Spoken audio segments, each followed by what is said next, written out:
forcés à mendier, et je ne parle pas encore de la mendicité des talibés, dans les rues au Sénégal, selon donc, Human Rights Watch. 700 enfants mendiants, juste 7600 enfants mendiants dans la seule région de Dakar.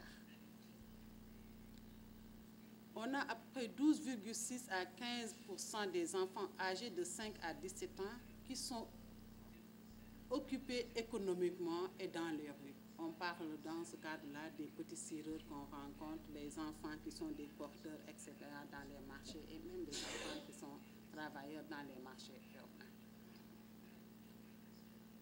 110 000 enfants âgés de 12 à 14 ans sont astreints à un travail économique au-dessus de leur capacité physique selon le PID.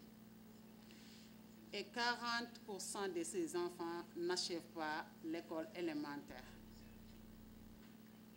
En gros, il faut dire que l'ampleur du phénomène explique en partie donc, la visibilité accrue de ce problème social.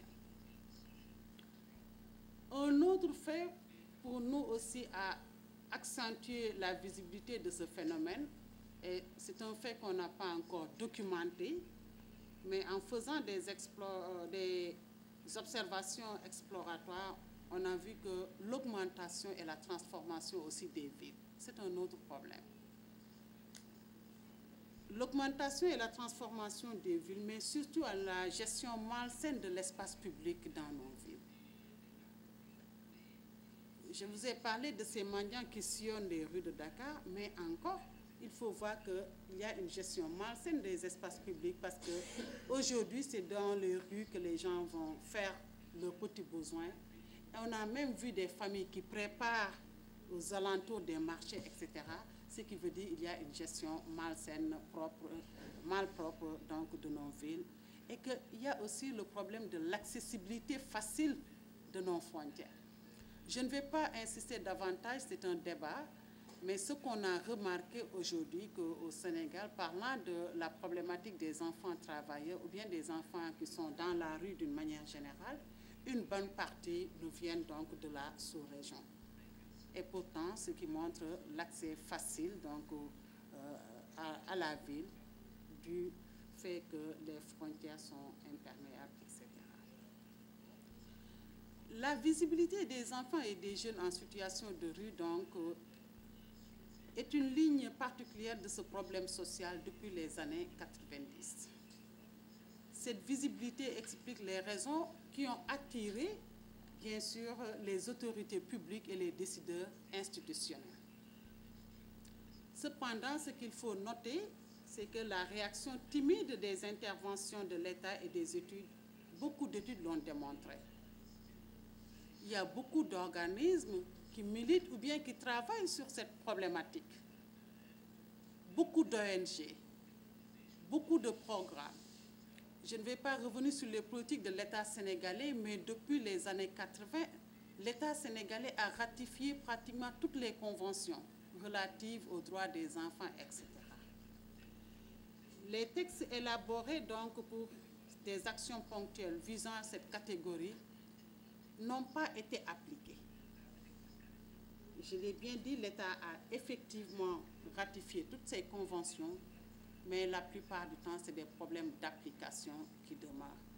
Et je pense que récemment, on avait un phénomène où j'ai parlé hier en parlant à Bonan donc, du fait qu'on avait déguerpi les marchands ambulants de l'Université de Dakar, mais il y avait aussi des actions similaires où on avait déguerpi tout ce qui est mendiant dans les rues de Dakar et ça posait problème. Donc, il y a jusqu'à présent les problèmes de concrétisation donc, de ces actions. L'autre problème, c'est que les politiques sociales demeurent de type résiduel, les risques étant pris en charge essentiellement par les familles. Les politiques jusqu'à présent renvoient aussi à la communauté. L'État, bien sûr, a une très grande part de responsabilité, et je le dis et je le répète, du fait qu'aujourd'hui, concernant certaines problématiques relatives à l'enfant ou bien à la jeunesse, c'est à la communauté de trouver des solutions, ce qui n'est pas toujours facile. J'ai parlé du fait qu'il y a beaucoup d'organismes, beaucoup d'institutions, mais ce qu'on avait remarqué sur le terrain, c'est des problèmes de synergie entre ces différentes associations et ces différentes organisations. Des problèmes de synergie énormes. Et paradoxalement, les jeunes qui sont en situation de rue connaissent tellement ces situations de concurrence entre guillemets entre ces associations et ces organismes que finalement, eux, ça fait leur affaire du moment qu'ils peuvent exploiter aujourd'hui l'association X, demain l'association Y, etc., etc. Et qu'il faut aller sur le terrain pour voir comment ces jeunes même sont appropriés les aides qui viennent de ces associations. Et une fois, on avait rencontré un jeune qui disait, aujourd'hui, on a eu affaire avec telle association, et demain, il y a une autre association qui doit venir, etc., etc. Finalement, pour ces jeunes-là, comme je l'ai dit, ils ont une expérience telle qu'ils peuvent capter tout ce qui est dividende, tout ce qui est fonction, tout ce qui est activité, leur permettant de survivre dans la rue. Donc là aussi, c'est un problème qui a augmenté ou bien qui a participé de manière exponentielle donc, à la visibilité du phénomène des enfants de la rue au Sénégal. Ce qui nécessite que dans de multiples micro-organismes se sont créés ces derniers temps dans les sphères particulières. Récemment, je l'ai dit dans une télé en tout cas de la ville, on connaît ces organismes en quelque sorte.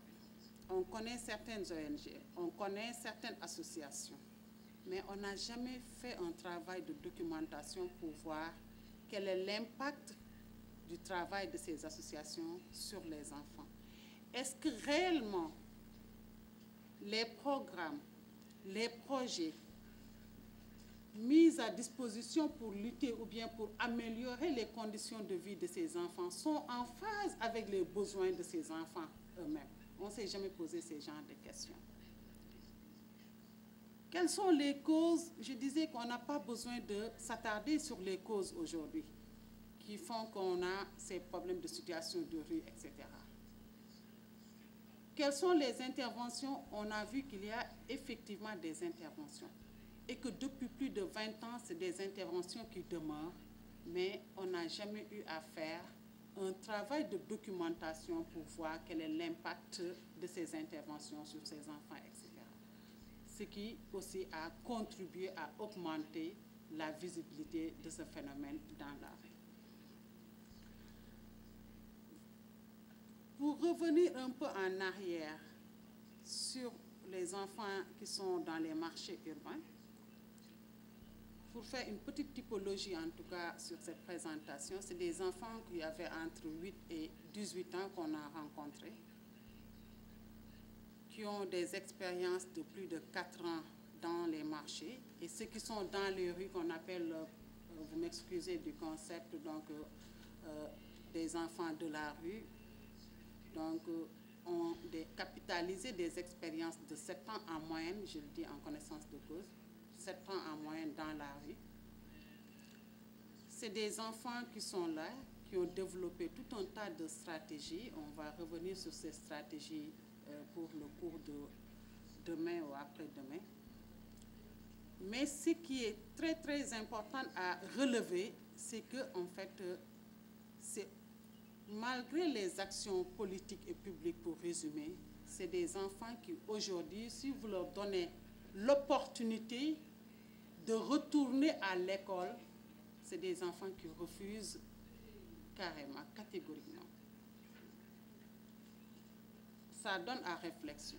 Parce qu'en fait, on met toujours en parallélisme le fait que les enfants ne travaillent pas, les enfants ne sont pas à l'école.